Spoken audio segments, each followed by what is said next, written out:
Lumabas sa isang pag-aaral na ikawalo ang Davao City sa mga syudad sa mundo na may pinakamabagal na trapiko. Hindi naman mawala sa mga kalsada ang mga sasakyang iligal na nakaparada. Saksi, si Mariz Umali. Ano nga ba ang mahirap intindihin sa karatulang ito? At kung bakit kung saan pa nakalagay ang no parking anytime o di kaya'y towing zone, ay doon pa talaga pumaparada ang ilang mga sasakyang tulad nito sa Pasong Tamo Extension. May motor at truck pa. Pati ang jeep na ito, dito rin piniling magsakay ng pasahero na para bang terminal nila ito. Panay din ang pagpapaalis sa mga sasakyan na susundo ng mga estudyante sa para lang ito na madalas ay ginagawang paradahan muna ang isang lane ng kalsada habang naghihintay. Marami ring jeep na nakaparada sa mga karinderya. Ang truck na ito kumakain ng lane habang naglo-load ng kung ano-ano mula sa junk shop. Meron ding sa kalsada nagpapa-car wash. Dagdag sa pagpapasikip sa daloy ng trapiko ang construction na ito na kumakain din ng isang lane ng kalsada. At ilang pang pagkukumpuning gaya nito. Marami ring mga vendor na nakagilid nga pero kinakain naman ang daanan ng pedestrian. Kaliwat ka ng pasaway at mga sagabal nga ang ilan sa itinuturong sanhi kung bakit may mga oras na bumibigat talaga ang daloy ng trapiko dito sa may Pasong Tamo Extension gaya ng inabutan namin.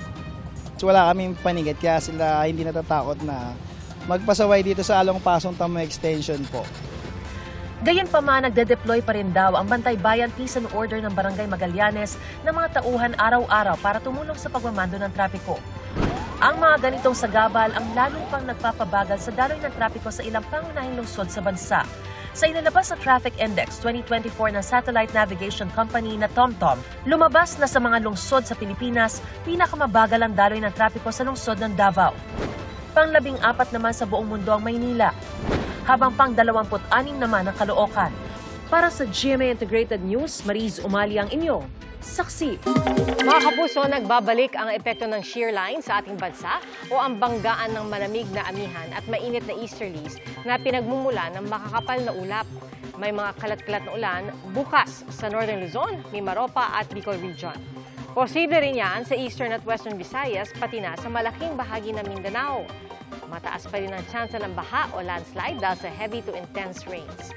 Sa Metro Manila, kung may mga pag-ulan ay mahina at maaaring panandalian lamang. At dahil sa ihip ng amihan, naramdaman ang lamig ng panahon lalo na sa Luzon. Ngayong araw na itala ng pag-asa ang 15.5 degrees Celsius sa La Trinidad, Benguet. 16 degrees Celsius naman sa Baguio.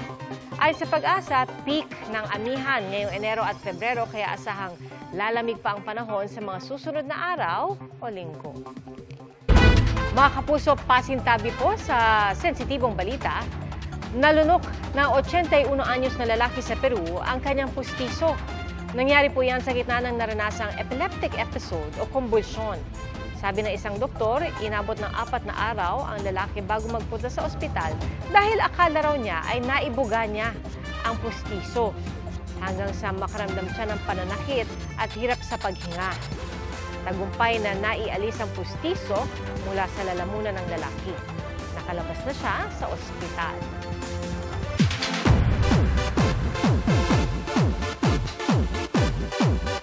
Nagkomento si Jillian Ward kaugnay ng ilang taon nang hindi pagkakaunawaan nila ng dating co-star na si Sofia Pablo. Anya, nalilito siya sa kung anong nangyari sa kanila. I'm just confused on what's happening. I'm doing so much in my life. I don't have time to fight with anyone. So, hindi ko pa alam saan na ano yung narrative na yun na we're fighting. Sa ngayon, ang gusto raw niya ay mag-focus sa ibang bagay tulad ng kanyang pamilya. Wala rin daw oras si Jillian para sa negativity lalo't sunod-sunod ang magagandang nangyayari sa buhay niya. Gaya na lang ng kanyang bagong series na My Ilonggo Girl na napapanood bago ang saksi. Biglang sumalpok ang motorsiklong yan sa sinusundan nilang kolong-kolong sa Malasigi, Pangasinan. Sa lakas ng impact, tumilapon ang driver at angkas ng kolong-kolong. Hindi na nahagip ng CCTV pero tumama rin daw ang kolong-kolong sa nakaparadang kotse. Sugatan ang parehong driver at rider at kani-kanilang angkas.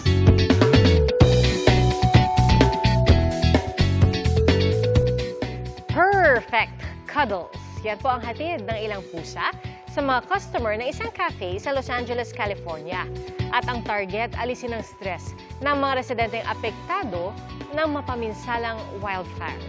Ating saksihan. Sa gitna ng malawakang wildfire sa Los Angeles, California sa Amerika, kasama sa mga sinagip ang mga hayop. Kabilang sa kanila ang daan-daang aso at pusa na naiwan ng mga residenteng lumikas. May mga inilikas ding kabayo at alpaka. Tulong-tulong ang mga animal rescuer at iba pang mga volunteer sa paglikas, paggamot at pag-aalaga ng mga apektadong hayop. Pero sa isang cafe sa LA, mga hayop naman ang kumakalinga sa mga residenteng stressed sa insidente. Sino ba naman ang hindi kakalma sa cute at malalambing na pusa? Yakap dito, pa-cute doon. Talagang tanggal stress ang sino mang nakikipaglaro sa kanila. Ayon sa may-ari ng Cat Cafe, marami kasi ang emotionally and mentally affected dahil sa malawakang sunog. Alam daw nilang makatutulong ang 15-minute cuddle sessions kasama ang mga pusa para makapag-distress ang kanilang customers. At ang mga possum na pusa roon, rescued animals din pala sa mga shelter na tinutulungan nilang makahanap ng forever home. Kabilang nga sa mga naka-experience ng perfect cat cuddles ang Pinay at sparkle artist na si Pam Prinster na nagbabakasyon daw sa Amerika kasama ang kaibigan nang mangyari ang wildfire. Everyone needs to de-stress right now with everything going on. Just like cuddle some kitties. Yeah, it's just, I think it's very intense times. So definitely to caress kitties is the very good solution, I would say right now. Para sa GMA Integrated News, ako si Tina Panganiban Perez, ang inyong saksi. Salamat po sa inyong pagsaksi. Ako si Pia Arcangel. Para sa mas malaking misyon at sa mas malawak na paglilingkod sa bayan. Mula sa GMA Integrated News, ang News Authority ng Filipino. Hanggang bukas, sama-sama po tayong magiging saksi! Mga kapuso, maging una sa saksi. Mag-subscribe sa GMA Integrated News sa YouTube para sa iba't ibang balita.